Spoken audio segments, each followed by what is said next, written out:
Ke kasus korupsi yang tengah menyita perhatian publik, Kejaksaan Agung menyatakan potensi kerugian negara dalam dugaan korupsi impor minyak mentah PT Pertamina Patraniaga melebihi 193,7 triliun rupiah. Karena angka tersebut adalah kerugian hanya pada tahun 2023 saja. Selain itu, Kejaksaan Agung juga mengumumkan 2 tersangka baru dalam kasus ini.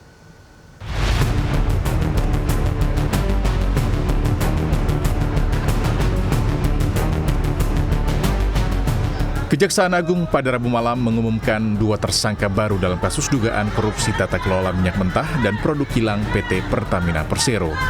Keduanya adalah Direktur Pemasaran Pusat dan Niaga PT Pertamina Patraniaga Maya Kusmaya dan Vice President Trading Operation PT Pertamina Patraniaga Edward Corner. Terhadap 2 tersangka tersebut, setelah dilakukan pemeriksaan secara maraton, tadi mulai jam 3 sampai dengan saat ini, penyidik telah menemukan bukti yang cukup bahwa kedua tersangka tersebut diduga melakukan tindak pidana bersama-sama dengan 7 tersangka yang kemarin telah kami sampaikan di hadapan teman-teman jurnalis.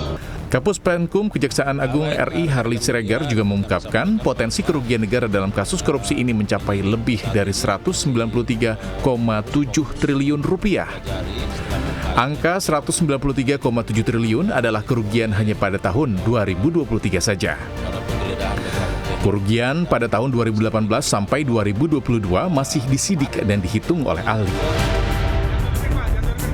Sebelumnya, Kejaksaan Agung telah menetapkan 7 orang sebagai tersangka dalam kasus ini, yakni 3 orang dari pihak swasta dan 4 pejabat PT Pertamina, termasuk Direktur Utama PT Pertamina Patraniaga, Rifa Siahaan. Sementara itu, pelaksana tugas harian di RUT PT Pertamina Patraniaga Mars Ega Legowo Putra mengakui adanya penurunan angka penjualan Pertamax akibat isu pengoplosan. Dalam rapat dengan pendapat bersama Komisi 12 DPR RI Rabu siang dijelaskan penurunan angka penjualan Pertamax pada Selasa 25 Februari sebanyak 5%. Penurunan itu hanya 1 hari, tapi tanggal 25 Februari. Angkanya kurang lebih 5%. Tapi kita melihat rata hariannya masih sama.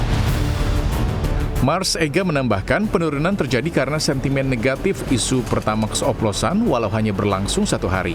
Menurutnya, kini penjualan tersebut sudah kembali normal. Tim Liputan CNN Indonesia.